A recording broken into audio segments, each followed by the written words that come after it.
we should remind the world that what we have in Uganda is a military regime, and incorporate those words in your language. Remember back in the day, long time ago, when we were fighting against apartheid in South Africa, apartheid in Rhodesia, whenever you read statements, you heard presentations, those regimes would be referred to as illegitimate. And there was a reason behind it, because they were illegitimate. So if you say it consistently, it starts seeping into the mindset of people all over the world. So you cannot refer to Museveni as president, for example. That is a big mistake, because that means you're acknowledging that he is the legitimate president of Uganda. So these terminology are very important. It even hurts my eyes. Military dictator, sorry. Nico, did you want to? It even hurts when someone refers to Museveni as president. Thank you very much. They're very important. Refer to him as a military dictator, as a genocidal ruler, as a kleptocrat, and those terminology are very important. And then eventually the world will start to, people that are not familiar will research and start looking into why do we consistently refer to him as a dictator and illegitimate. So on this occasion, on the second commemoration of the stolen election, I would like to remind the world that Museveni has actually been at war against the citizens of Uganda for more than 40 years now, 43 years. Using the guise of liberation, he launched a war against the people of Uganda in 1980. And that war, he used the same kind of methodology that he still uses up today, which was what? Kidnapping, which was torture, which was killing people. And he started that in 1980, and he's still doing that today in 2023. So we mourn for all the victims of Uganda who have lost their lives because of our turbulent politics dating all the way to 1962, since independence. And then, of course, in particular, since this military regime was put in place under General Yoweri Museveni. We mourn all the victims who were killed during the massacres of November 17 and 18, 2020. And we mourn those who continue to be kidnapped, tortured, and some have been killed since those stolen elections. We condemn all the foreign countries and organizations that continue to fund and finance this regime, or to provide weapons to his military and to train his army. This is a regime that we have of terrorism in Uganda. Of course, we recognize Robert Kyagulanyi, AKA Bobby Wine, as the legitimately elected president of Uganda, and we must always remind the world about that fact. Now, let me quickly just review, in the little time that I have left, some of the achievements and events that have transpired in the past year. The protests that we've been having in front of the World Bank and the IMF have yielded benefits. And why do I say that? The World Bank has consistently reached out to Ugandans in diaspora, urging us to stop those protests. And of course, we're going to respond by escalating those protests, not by stopping them. The Ugandan Minister of Finance was forced to lie to the nation and the world in the last budget. What did he say? He claimed that the government had recovered money from corrupt officials. We know that is a complete lie, because if that were true, those thieves would have been presented to a court of law.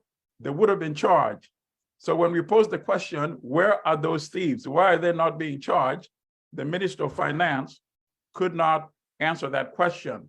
But that proves that the issue of corruption is now taken a top priority within the military regime of dictator Yoweri Museveni, not President Yoweri Museveni. Please never use that term in referring to this brutal dictator.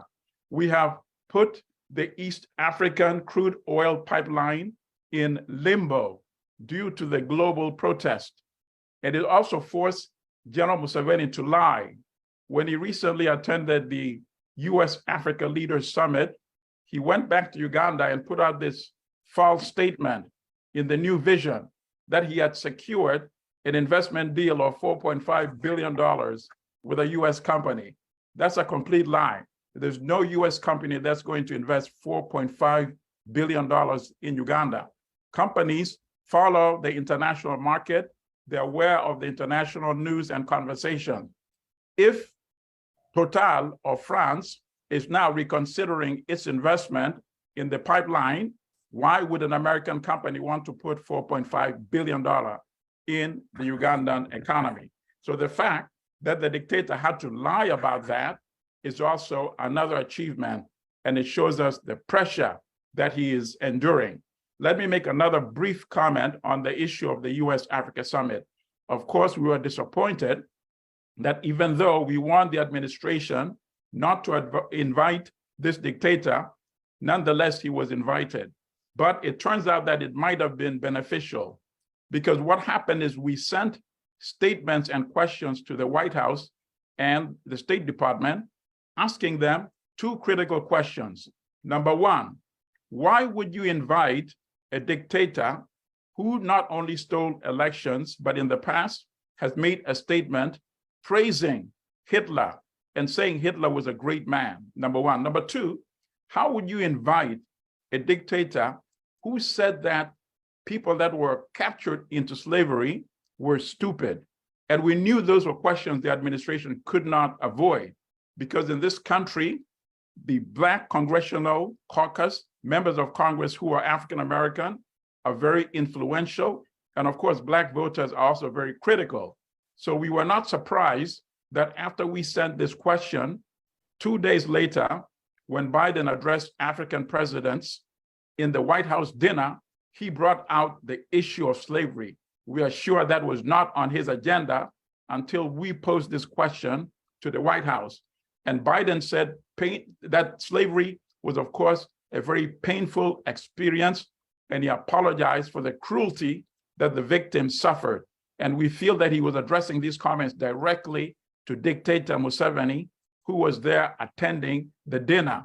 And we also believe it was because of the questions that we sent to the State Department and the White House that the State Department issued a statement praising Ugandans who are at the forefront of fighting ongoing human rights abuses and wanting to end it. And that statement was released while dictator Museveni was still in the United States. And we don't think it's a coincidence that General Museveni did not stay for the Chicago Uganda Business Expo. He landed, he opened it, and he flew out of the country immediately, because we believe this man is a coward. And when he read those statements, he thought, wait a minute, the United States might be trying to do something. Might there be an indictment that is just waiting to be unsealed? He was afraid, and that's why he left immediately. So we encourage us to continue these type of very strategic protests and know what kind of questions to pose to the administration. Let me just make a few more comments, and then I'll wrap up and leave time for my compatriots. We believe that even General Museveni now knows that the yellow color and the NRM has become very toxic in Uganda. That is why he's now using his son, Deputy Dictator General Muhoozi, to attack the NRM. And why would he be doing this? It suggests that they're trying to see how to create a new party for General Muhoozi to run in the next elections, with the NRM perhaps operating in the background to guide Deputy Dictator Muhoozi. I call this sort of like a Bishop Muzorewa project. What do I mean by this? When apartheid was coming to an end in what was then Rhodesia, Ian Smith started manipulating. He brought people like Bishop Abel Muzorewa into the government, and he called the new country /Zimbabwe Rhodesia. And he made Bishop Muzorewa the puppet prime minister. But of course, the people of Zimbabwe were not ready to accept this half measure. They wanted liberation all the way. At the end of the day, Bishop Muzorewa was swept out, Ian Smith was swept out. We feel that Museveni is now trying to do the same kind of tactic. He's bringing people like Norbert Mao into the government. And while he's trying to retransition his son under a different party, perhaps, these are half measures, same as Ian Smith tried to do in Rhodesia. The people of Uganda must not accept this.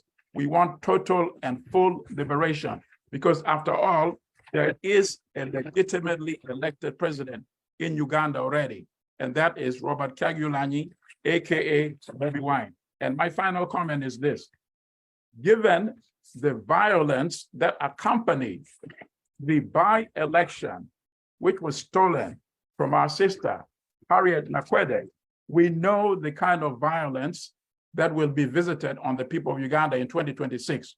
We must not allow that to happen. We must not allow this illegitimate dictator or his son, the deputy dictator, to be on the ballot in 2026. We have to use every legitimate means allowed by the Constitution to prevent this from happening. Thank you so much, compatriots. I look forward when we get to the question and answer and the comment segment. Thank you, Dorcas. Back to you.